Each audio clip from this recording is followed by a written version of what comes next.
The reason this took so long and went through so many different iterations is that it's very difficult to talk about something that's defined by the fact it doesn't appear to physically exist. So the approach I ultimately took was to go through the item description text and look at individual sentences in the same way that I would point out physical objects within an area. So before I get going, there are 3 people I specifically want to thank. Firstly, as always, I want to thank Tower Walker over at Reddit, who did the Japanese to English translations that I'll be referring back to throughout this. I also want to thank Redgrave, because while I was writing this, I ran a few ideas by him, and he was not not very impressed by several of them. So that made me go back and either, I think, make a stronger argument for things, or just delete them entirely, because I realized they were ridiculous. And finally, I want to thank a YouTube user called Darkroot Mushroom, who I had a back-and-forth correspondence with for a while, and one of the topics we talked about was Oedon, and some of the ideas in here come out of that correspondence. So, let's begin with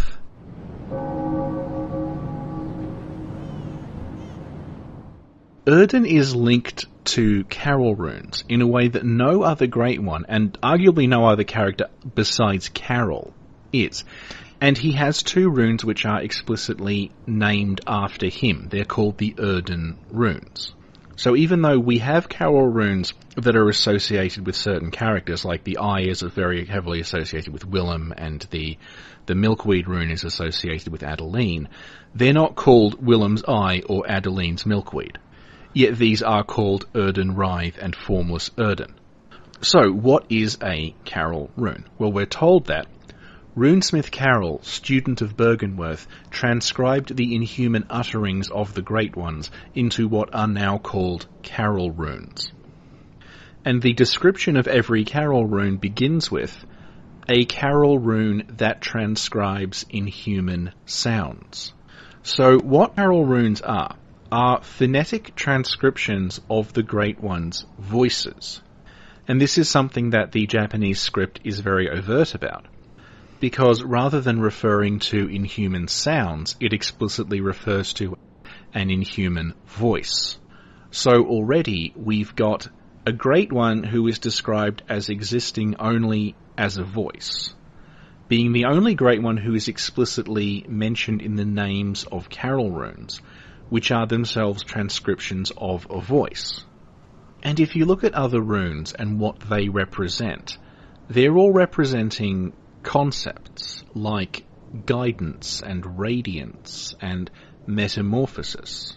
But the Oedon runes are tied down to Oedon. It's not Formless and Writhe, it's Formless Oedon and Oedon Writhe, as if Oedon himself is just as important as the concept the rune is embodying. Also, the Oedon runes don't have any kind of backstory or explanation behind them. Most of the Carol runes tell us where they came from or provide some kind of context for their use. So, Guidance is a Carol rune discovered by the old hunter Ludwig. Hunter is adopted by those who have taken the Hunter of Hunters oath. Communion represents the Healing Church and its ministers. Radiance is adopted by the sworn executioners under Ligarius's command. But the Oedon runes don't tell us anything other than this symbolizes Oedon. So it's starting to look like, if Oedon exists only as a voice, then he's kind of like a Pokemon, and he's just saying his own name over and over and over again until it ends up inside people's heads as this Oedon rune. So this raises the question of, what is up with all these people that have Oedon runes in their minds?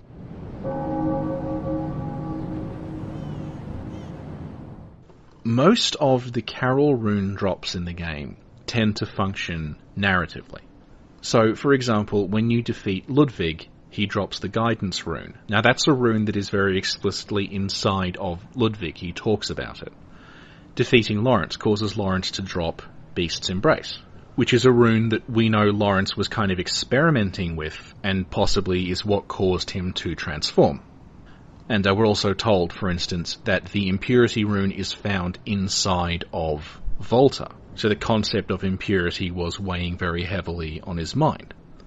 So, with that in mind, there are 4 characters in the game who will drop an Oedon rune if they're killed, which means that Oedon must have a presence of some kind in their head. So here's a rundown. We've got the Oedon Chapel Dweller, who drops level 3 Formless Oedon. We have Gascoigne's daughter, who drops level 1 Formless Oedon if you send her to Iosefka's clinic. We have Adela, who drops level 1 Oedon Writhe, and we have Imposter Iosefka, who drops level 2 Oedon Writhe if you kill her prior to the Blood Moon. And although it's not found on a person, we have the level 4 Formless Oedon on the top floor of Oedon Chapel. Now, of these characters, only the Chapel Dweller ever mentions the word Oedon. Yet, Oedon is inside the heads of all 4 of them. So, starting with the Chapel Dweller, he is the most straightforward case, because he spends all day in Oedon Chapel, which, as the name and the rune on the top floor suggest, is a place where Oedon is worshipped. Now, in order to make sense of how all these churches and chapels work in Bloodborne, you have to think of them in terms of being shrines, rather than churches. As I've kind of touched on a few times before, the religion that we're shown in Bloodborne looks Catholic, but it works like Shinto. Shinto as a belief system is animistic, in that it sees things in the material world as all having their own soul or spirit, which is called a kami. And basically anything can be a kami and have a shrine of some sort dedicated to it. So you have, for instance, you have shrines to the kami of a waterfall, you have shrines to the kami of a certain mountain, and there are shrines to historical figures who are venerated as kami. And in these shrines you have some kind of physical object that the kami is either seen to inhabit, or the kami is seen to be drawn to it. Common things would be statues, mirrors, scrolls, things like that. And you can see the Healing Church's Grand Cathedral is basically set up like one of these shrines. It's not set up like a Catholic cathedral.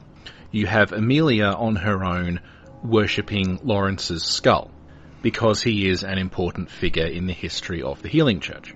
So even though there is this talk of communion and a cathedral and a vicar, it's not functioning anything like Catholicism, it's functioning like a shrine to the old blood.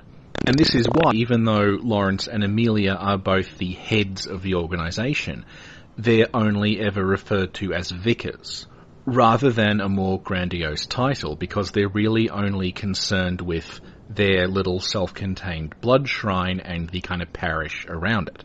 So with that in mind, you can look at Oedon Chapel and see that it's actually kind of structured in a similar way. It's a shrine to Oedon, who is seen as a kami. And at the very top, we find the second strongest of the Formless Oedon runes. So this is probably the sacred object that Oedon would be drawn to or inhabit. I'm not sure whether we literally find the rune or we find some object up here that imprints the rune on us. But whatever it is, it's clearly very significant to Oedon. So this would be fulfilling the role that Lawrence's skull fulfills in the Grand Cathedral. So this chapel is functioning as a kind of locus for Oedon's presence. And as a result, the Chapel Dweller has ended up with Oedon imprinted on his mind. Then we've got Gascoigne's daughter, who, even if we send her to Oedon Chapel, won't ever make it there. So initially it's not really clear how she's ended up with the Oedon rune in her mind. However, her family is tied to Oedon. We fight Gascoigne in the Tomb of Oedon, and he drops the Oedon tomb key. We also find the body of Viola, the mother of Gascoigne's daughter, in the Tomb of Oedon. Tomb of Oedon is also where Henrik shows up later on in the game. Henrik is very explicitly Gascoigne's hunting partner, and there's an implication that he might also be Viola's father, making him the grandfather of Gascoigne's daughter. And the reason that he goes to the Tomb of Oedon is presumably to meet Gascoigne. So all the stuff around Gascoigne's family kind of converges in the Oedon area as if it's significant to them. So the link between the Oedon area and Gascoigne's daughter isn't really that tenuous, because her mother, father, and presumably grandfather are connected to this area. So with that in mind, there's an infinite number of ways that the rune could have gotten into Gascoigne's daughter. The simplest answer would just be that she came here at some point with the rest of her family, which I think is reasonable. You could argue something more elaborate, though, like perhaps Viola came here while she was pregnant, and the Oedon rune has ended up inside the fetus. It could really be anything. The point is she is within, 2 degrees of this place. As to why Gascoigne doesn't drop the rune, well, Imposter Yosefka doesn't always drop her Oedon rune, and Gascoigne's daughter won't drop the rune if she's killed by the pig. So certain things can override the rune drops. It could even be as simple as something like Gascoigne being a beast at the time. And Oedon having some presence in or around the physical chapel would also explain why there's an amygdala hanging from the side of the building, as it's the only one that we see outside of Yahar'gul. So it must have a good reason to be here, and the presence of a Great One seems like a good reason. So far it looks like the formless Oedon rune is connected to the chapel. Then we move on to Oedon Rive, which seems to function very differently. The weakest version of Oedon Rive is dropped by Adela. Now you can send Adela to Oedon Chapel, but the thing is she will drop Oedon Rive regardless of where she dies, which can also be Yahar'gul or Yosefka's clinic. So it seems like she has Oedon Rive in her head whether she goes to Oedon Chapel or not. You can kind of infer she was in the area, though, if you stretch things, because she does say, "I was seized on the street by a hulking brute in the cathedral ward." And there is a snatcher right next to Oedon Chapel, which is in Cathedral Ward. So if this is the snatcher that grabbed Adela, she could have been in the Oedon Chapel area. Then we have the stronger version of Oedon Rive, which is dropped by Imposter Yosefka if you kill her prior to the Blood Moon. Now, Imposter Yosefka can never be sent to Oedon Chapel. In fact, she's nowhere near Oedon Chapel, and she never moves. You can extrapolate, though, that if she's part of the choir, then she's going to have come from Upper Cathedral Ward, which means she'd have to have come through the Oedon Chapel elevator. But I think that's something that we'll have to chalk up to game design and just assume there are other ways to get to Upper Cathedral Ward, like this gate here, because otherwise you'd have these awkward elevator moments all the time. So here we have 4 people with Oedon runes in their minds. So I would say that these 4 characters are the inadvertent worshippers of Oedon. He is in their minds, and they don't seem to be aware of it. The exception being the chapel dweller, who openly talks about this here Oedon Chapel. So he's who I want to look at next.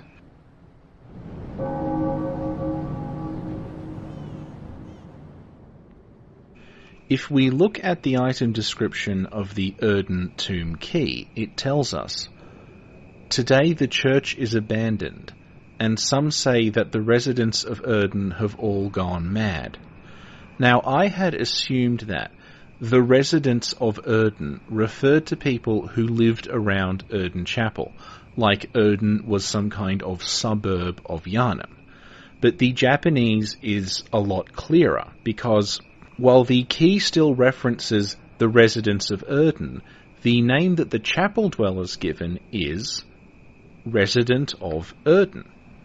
So when the key tells us that the residents of Oedon have gone mad, it's explicitly referring to the chapel dweller. Now, the immediate reaction to this, including my own immediate reaction, is that's clearly not right, because this guy is the nicest and most helpful NPC in the entire game, and one of about, I think, 3 who aren't secretly horrible people. Ergo, he cannot be mad. But that's down to us assuming that mad means malicious. That's not true, and the game underlines that itself in the research hall, because it's an area where we have patients who are clearly mad, but also have completely benevolent intentions and aren't trying to hurt you. So just because the chapel dweller is a nice guy who isn't trying to hurt you, doesn't rule out that he's also not in some way delusional. Another thing I'd like to point out is that just because he knows the place is called the Oedon Chapel doesn't mean that he's also aware that Oedon is a great one. The entire city of Yharnam takes its name from the Thumerian language. It's not named after Yharnam herself, it's that the name Yharnam is, according to the Thumeru Ihil root chalice, a name with classical roots. And it's safe to say that the average resident of Yharnam doesn't know where the name came from, or what a Thumerian even is. And we have other characters in the game, specifically Gurman and Eileen, talk about Oedon Chapel quite casually. Ascend to Oedon Chapel. I must warn you not to go near the tomb below Oedon Chapel in the Cathedral Ward. As if it's just the name of that place. So, put like that, the chapel dweller doesn't need to be consciously aware of the fact he is venerating a Great One in this chapel, particularly as nobody really knows anything about the Great Ones, including the people who do know about the Great Ones. All the chapel dweller has to know is that this is a chapel dedicated to something called Oedon, and that he wants to bring people here because he believes they'll be safe, which is, again, entirely possible even if he is mad. Another thing to note about the chapel is that everyone who is sent there will eventually go mad if they don't die first, and this is accompanied by a change in their personality. The chapel dweller is the exception. He doesn't change his behaviour. So either somehow he manages to stay sane when no one else can, or he's already mad. So him going mad under the blood moon would be redundant. Now, one thing that I've mentioned previously is that Japanese as a language doesn't always specify whether a noun is singular or plural.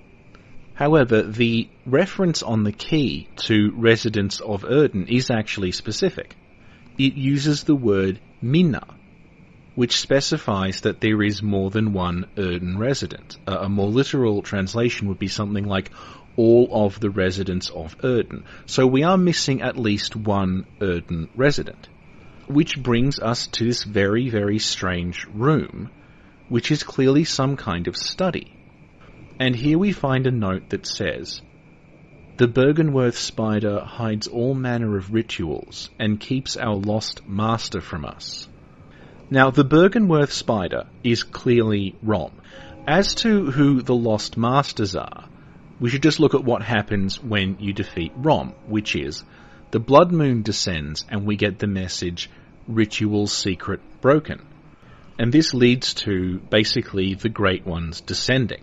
So the Lost Master, which could also be Lost Masters, thanks to the plural issues I brought up before, likely refers to either the Great Ones in general or to one specific Great One, possibly Oedon himself.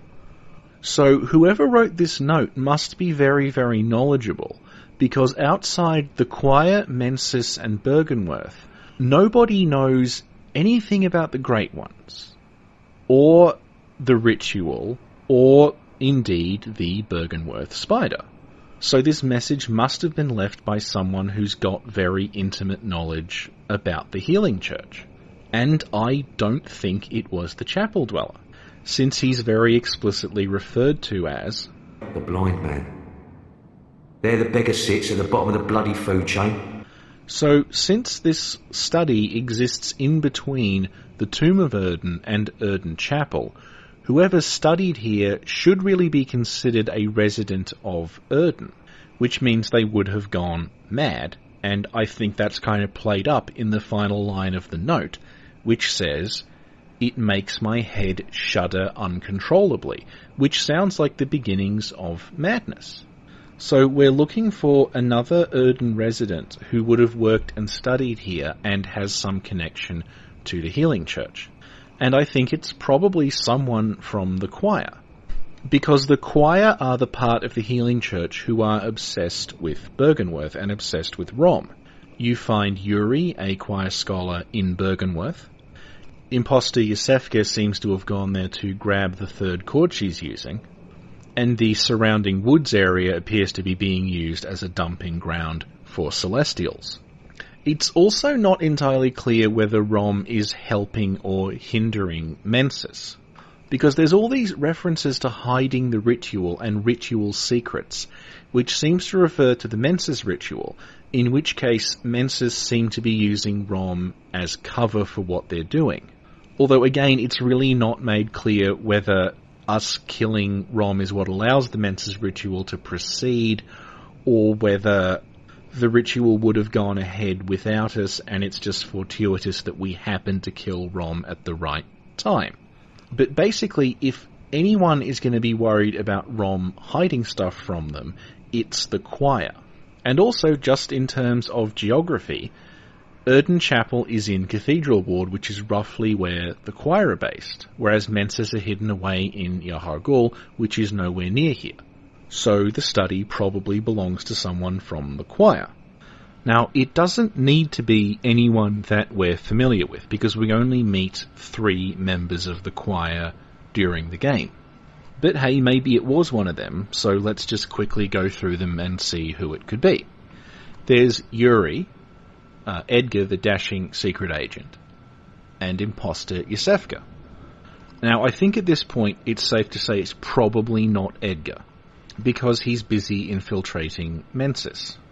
It could very easily be Yuri, because when we meet her she's at Byrgenwerth, where the Byrgenwerth spider is located.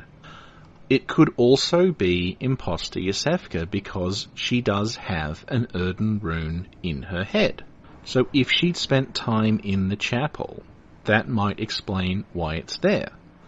Also, the trigger for imposter Yosefka infiltrating the original Yosefka's clinic and taking over is us entering Oedon Chapel. So it could be that once she hears us coming, she leaves in a hurry, and that's why she relocates to the clinic. So, regardless of who, someone from the choir appears to be a semi-permanent resident in Oedon Chapel.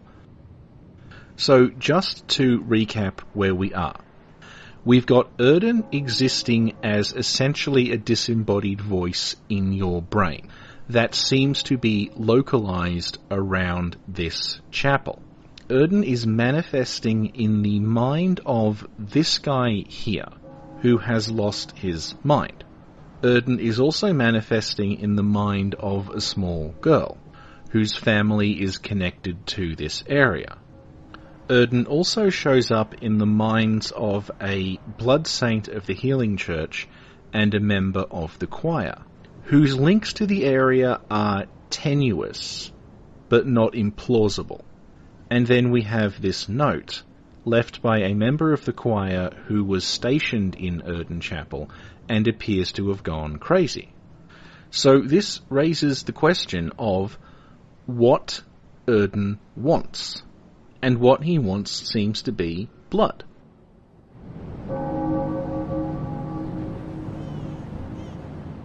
Everyone in Bloodborne is obsessed with blood, to the point where Yharnam effectively has a blood economy. So the idea that blood is valuable and people are seeking blood doesn't really tell you anything on its own. To me, the important part of this description is that it specifies Oedon uses blood as a medium whether the blood is human or not. Because the only characters who drop Oedon runes are human, or at least start off as human before they're experimented on. So Oedon runes don't actually seem to be linked with having inhuman blood. So let's look at what the game considers to be not human. Lots of things in Bloodborne are described as not human. Things like kin-cold blood, the Great Ones, the beasts, the Madaris twin snake, things like that. So I'm not going to go through all of them. There are two that I think are very important in order to understand Oedon. Those are the Vile Bloods and the Pthumerians. The Vile Bloods are an inhuman bloodline in English and an inhuman bloodline in Japanese. And the Pthumerians are superhuman in English and simply inhuman in Japanese. Now, in my video on Cainhurst, one of the things I kind of skirted around but didn't really develop was that Annalise is either Pthumerian or a human who has so much Pthumerian blood that she's effectively transformed into one. And something that's less controversial and basically taken for granted is that Ariana's blood is from Cainhurst. Her blood has unique properties. It's described as being similar to what was once forbidden, and if you take too much of it, Adela will murder Ariana and then attempt to murder you. So we have a bloodline that goes Pthumerian blood, Cainhurst blood, Ariana's blood. And the important thing is, each one of those generations is represented by a woman who is linked to childbirth. Yharnam and Annalise are both linked via their servants to the rune Blood Rapture, which reads, "This rune resonates with servants of the Queen, carrier of the Child of Blood." Now, Yharnam, when defeated, drops the Yharnam stone, which looks a lot like it's a fetus that's developing out of blood. And she's also explicitly the mother to Murgo. Annalise, meanwhile, is explicitly trying to conceive a child using blood, which is why she has her servants bring her blood dregs. And there's also a patched out item description that explicitly refers to the cord we find in the abandoned workshop coming from the child of the Vile Bloods, which might have been Annalise's child. Ariana isn't consciously trying to conceive, but she does so anyway if she's sent to Oedon Chapel. Now, there's no indication that Ariana's pregnant when she first arrives. She doesn't look pregnant, and she only starts showing symptoms of pregnancy when the red moon appears. And after that, she proceeds to go through the entire pregnancy, from conception to birth, in the time it takes us to defeat Mikolash. So this is clearly not a normal pregnancy in any sense. If Ariana's child dies, it drops a cord with this description: "Every Great One loses its child and then yearns for a surrogate, and Oedon, the formless Great One, is no different. To think it was corrupted blood that began this eldritch liaison." Now, this cord explicitly says that Oedon's looking for a child. The child's born in Oedon Chapel, which, as I've covered, seems to be a kind of locus for Oedon. I think it's pretty clear Oedon is the father of this child. Furthermore, when the cord talks about corrupted blood, the Japanese description refers to Kegare-tachi. Now, if you remember the Cainhurst video, I talked a lot about the term Kegare, which is basically a way of saying this is filthy on a physical and spiritual level. So Ariana's blood is Kegare blood. That's what marks her out as unique, and that's what's allowed her to conceive this child. Oedon's conception only works if the blood is Kegare. Now, quick detour to Upper Cathedral Ward where the choir are based.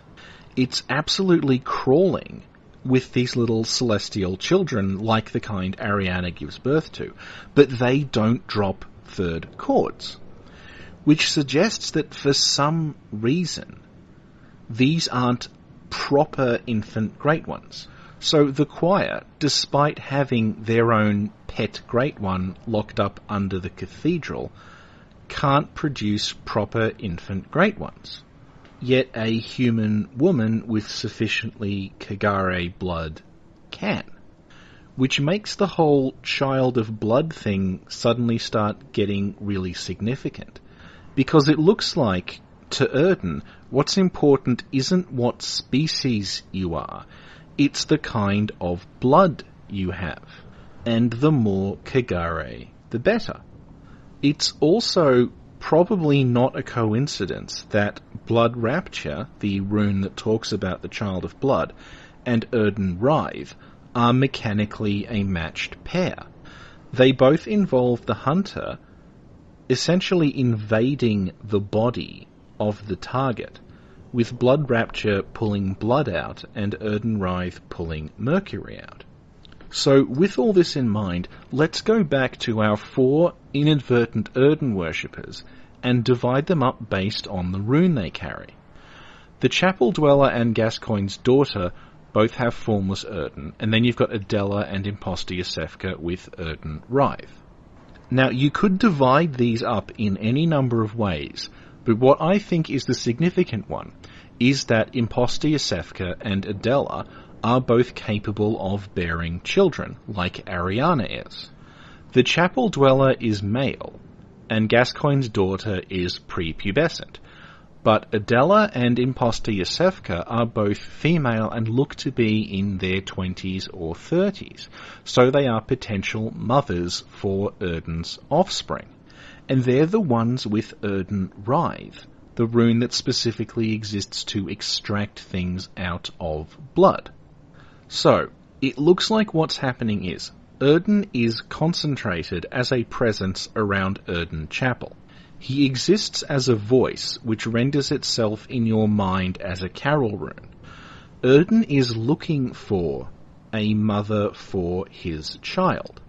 In the case of the Chapel Dweller and Gascoigne's daughter, they can't conceive children, so Oedon just pops into their head as Formless Oedon. Adela and Imposter Yosefka would be useful, but they don't have the right kind of blood. So Oedon's influence manifests itself as Oedon Writhe, which seems to be Oedon wiggling around inside the blood trying to find impurities. Ariana's blood, meanwhile, is so impure that rather than getting a rune, Oedon just has her conceive the child. So we kind of have a what and a why, but not a how, which is what I want to look at next.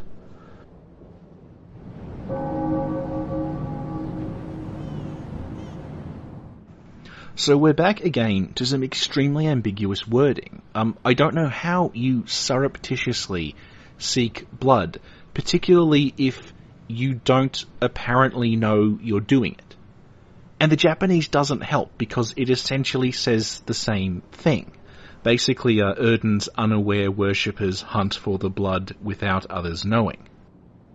So we'll go back to our 4 worshippers and cross out Gascoigne's daughter and Imposter Yosefka, since neither of them make it to the chapel, which is where Oedon is. This leaves us with the Chapel Dweller and Adela. So the Chapel Dweller, as I argued, can still have everyone's best interests at heart and be mad. Because look at what he is actually trying to do. His whole purpose in the game is just to get everyone who is still alive to come to Oedon Chapel. This is why Ariana goes there, and ultimately how Oedon is able to conceive this child. So if it weren't for the Chapel Dweller begging you to send people to Oedon Chapel, Oedon would not have been able to conceive a child. And remember, Oedon is just a voice.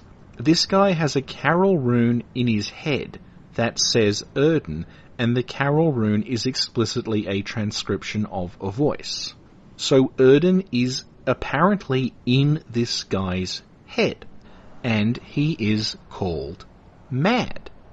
So the madness, the influence of Oedon's voice in his mind, could be manifesting as this extreme desire to help people, because that will lead them to the church where Oedon's presence is strongest. And when they're there, Oedon can check out their blood and see if they're suitable vessels for his child. The problem with assigning too much direct agency to Oedon in this situation, though, is Adela, who is also carrying an Oedon rune, and can actually end up killing Ariana, which prevents Oedon from conceiving. So if Oedon is exercising any kind of control, it would have to be an extremely subtle kind that can easily be overwhelmed. But let's look at what happens when Adela kills Ariana. It's something a lot of people don't experience because it has to be deliberately triggered and you don't really get anything out of it. Now, the accepted reasoning behind what Adela does is that because she's a blood saint of the Healing Church, and the Healing Church are opposed to Cainhurst blood and want it gone, she kills Ariana. But let's look at how she actually behaves. She very secretly kills Ariana. No one sees her do it. It's actually up to the player to put two and two together to figure out that Adela's done this, because Adela is making a point of hiding it. And when she tries to kill the player, she does so by hiding behind a corner and ambushing you. And when she's doing it, she says this. I can't help myself. So it doesn't seem really like Adela is doing this because she's a religious fanatic. She comes across more like she's possessed or had some kind of breakdown. If you contrast it with Alfred, it's very, very different. Alfred clearly is a fanatic who's killing Annalise for dogmatic reasons. He's unbalanced in the throne room because basically he's completely euphoric at having finally achieved Ligarius's goal of destroying Annalise. He's not blood drunk or possessed or anything like that. You can converse with him, and he won't attack you unless you attack him first. Now, he's a horrible, murdering psychopath, but this is still a rational decision that he's made. Whereas Adela does not seem to be in control of her actions. And also, this is not caused by the blood moon. The blood moon is present in this footage, but you can trigger this to happen at any point after you beat Amelia. So this is not the influence of the blood moon. So, in the most technical sense, by gutting Ariana because of her blood and then trying to hide it, then ambushing the player and trying to kill them unawares, Adela is, very, very technically, surreptitiously seeking precious blood. And even if you don't accept that, which is, fine, Adela's behaviour is clearly madness. So she could possibly be a resident of Oedon who has gone mad.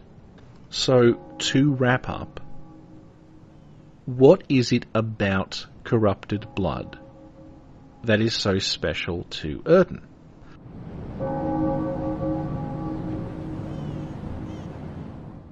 You'll notice we're now in the astral clock, which has Oedon's 2 runes on the face.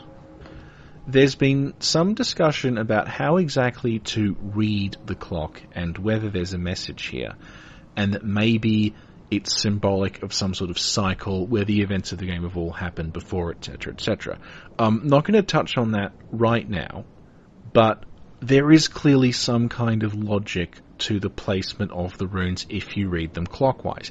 And you should be reading them clockwise, because the dial is designed to be read from inside the clock, and that's the direction that it turns. So, the runes from the 6 o'clock position up to about the 9 o'clock position go like this. Sea, Lake, Impurity, Oedon Writhe, Formless Oedon. Now, what's initially confusing about this is that we've got 2 pairs of runes. We've got 2 water runes and 2 Oedon runes. But in between, we have this Impurity rune just sitting there and kind of disrupting the sequence. Now, 2 things about the Impurity rune. Firstly, the one on the clock face is slightly different to the impurity rune that we get from Volta. But for now, we'll act like they're the same rune and assume that there were crossed lines in the design department, someone didn't get a memo, something like that. Secondly, in Japanese, the rune is not called impurity, it's called stagnation. The concepts of impurity and stagnation are linked in Shinto. So it's actually a pretty good translation because calling it stagnation wouldn't have the same nuance here that it does in Japan. But what it misses is that makes stagnation a water rune. So if you read the clock sequentially, you have a 3-rune sequence depicting the different states of water. You have a deep sea with powerful currents. And then you have a rippling lake where the water is still flowing but it's beginning to slow. And then finally, you have water that has stopped moving and become stagnant. Out of the stagnancy comes Oedon writhe. And writhe is what vermin do. Now look at formless Oedon and impurity side by side. They're basically the same rune. So Oedon is linked with this stagnation. He's what happens when things stop flowing. Now, flow is an extremely important concept in Shinto. Everything is always in flow. And water in particular, streams, rivers, waterfalls that flow are seen as extremely pure, not because they're water, but because they're flowing. By always flowing and always changing, this water doesn't collect impurities.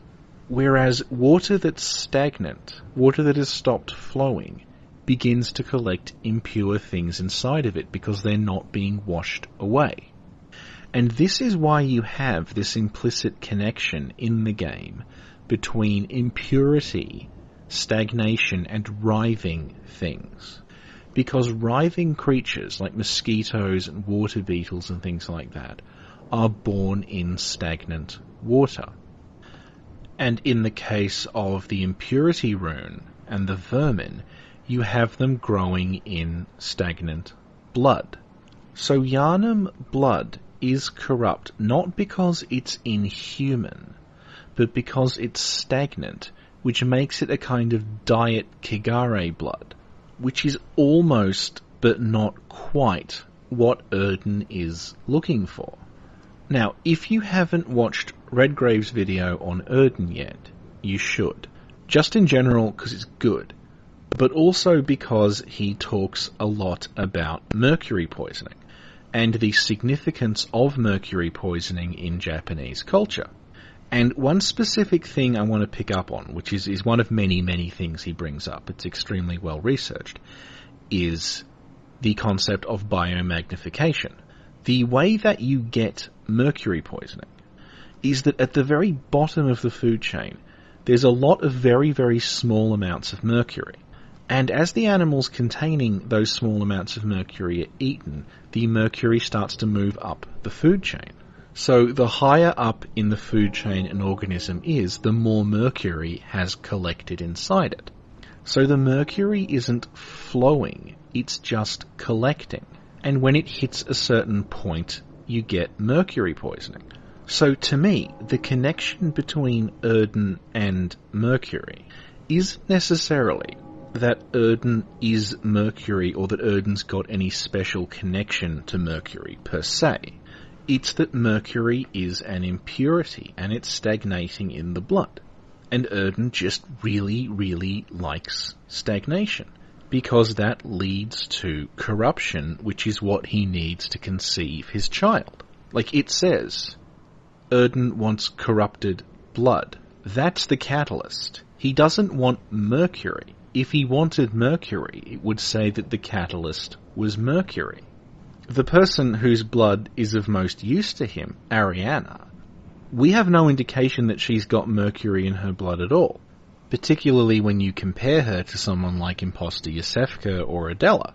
Imposter Yosefka's part of the choir. She's probably dripping with mercury at this point. Adela's blood I'm less sure about. But again, the Healing Church don't seem shy about using mercury. They've been using it as a weapon before the choir were even formed. Ariana is a prostitute who appears to work out of her home in a dead-end street in Cathedral Ward. She's not a hunter.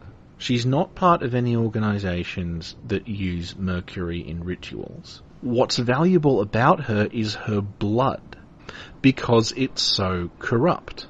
So, to me, Oedon's relationship with mercury is not that mercury is really, really valuable to him as a substance. It's that enough mercury in your blood starts making it impure. So Oedon, who's seeking out corrupted blood, sees that and says, well, it's better than nothing, and draws the impurity to the surface.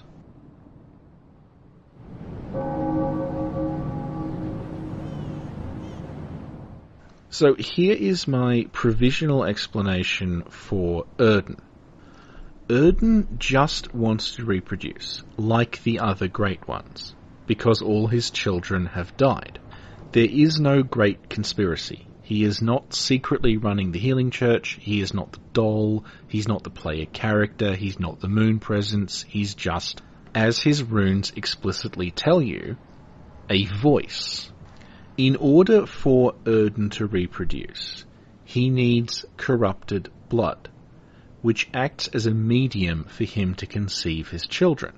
The conception also requires someone who can bear children. So what he's looking for is a woman of childbearing age whose blood is extremely corrupt.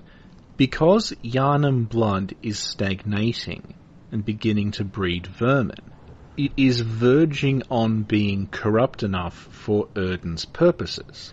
So Oedon's poking around inside Yharnam blood, trying to find something that's sufficiently corrupt for him to use. Oedon is localized in a chapel in Cathedral Ward. His presence seems quite powerful, to the point where he has attracted the attention of this amygdala, and has sent various people mad. Because Oedon manifests as a voice, he appears in people's minds as a carol rune. Carol runes being transcriptions of the Great One's voices. Because Oedon is localized in the chapel, he needs to have a woman with corrupted blood brought to his chapel in order for him to conceive. This ultimately happens as a result of the Oedon chapel dweller, who is possibly being influenced subconsciously by Oedon, gathering all of Yharnam's survivors in Oedon chapel. This ultimately includes Ariana, who carries the kind of tainted blood that Oedon needs. So when Rom dies and the Red Moon descends, Oedon is able to impregnate Ariana, who gives birth to Oedon's child. So there's an irony here, because you have Lawrence contacting the moon presence and that going horribly wrong. You've got the choir dredging up Ebrietas, but her not being able to provide offspring. And then you've got Mensis finding a giant useless brain and trying hopelessly to contact Kos. But the whole time, Oedon was right there in Cathedral Ward, and they just didn't notice. LODS of OEDON. What's they spell? Loads of money! People have suggested that the name Oedon is a reference to Oedipus, because Oedipus gouged out his eyes, and from this we get the word Oedipism, which is used to describe people who self-inflict wounds on their eyes. And this was quite a common idea before the Old Hunters came out, because we had a game that was full of characters whose eyes were bandaged and apparently damaged, and we had no explanation for why this was. So by bringing in Oedipism, we had a kind of explanation for what was going on, which was that these characters were going mad, which they clearly were, and mutilating their eyes. There was also an argument that Oedon could be a reference to Odin, the Norse god, because Odin sacrificed one of his eyes to gain knowledge. And the statue in Tomb of Oedon kind of looks like Odin, because it's a man with a large beard, and he's got what looks to be a missing eye. Now that we have the old hunters, though, we know that the missing eyes is to do with eyes rotting as a side effect of blood drunkenness. It's not a self-inflicted wound, it's a symptom of something else. So I think we need to re-examine the name Oedon, because Bloodborne does not actually have very many made-up words in it. It's things like amygdala, which is a real word, and then we have mensis and ebrietus, which have obvious Latin roots. And we've also got names like flora. So is there a real-world etymology for the name Oedon? Now, Oedon is written phonetically in Japanese like this. Now, read phonetically, that's not Oedon, it's Oedon. Now, in comparison, if you wanted to write the name Oedipus in Japanese, you'd write it like this, which would roughly be pronounced Oidipusu. So, if you look at the two side by side, the first syllable is written totally differently. In one case you have O, and in one case you have Oi. So if they had wanted the word Oedon to evoke Oedipus, they would have written it like something like this, Oedon. But it is written Oedon. So what does Oedon mean? Well, Oedon is a name. And in some parts of the world it's actually quite a common name. But I want to focus specifically on Argentina. And a man called Jorge Oedon. Jorge Oedon is the inventor of an instrument called the Oedon device. Oedon devices are used to assist during difficult pregnancies. So immediately we kind of have a connection to Oedon, because his whole character is essentially defined by difficult births. Now, on its own, this might not be that convincing. However, let's look at the way an Oedon device works. The way an Oedon device works is it wraps itself around the head of the baby and then pulls the baby out of the vagina head first, like basically a big suction cup. So when the child comes out, its head is enveloped in this big plastic sheath. Now, Bloodborne doesn't have any plastic in it, but let's look at what else is on the top floor of Oedon Chapel.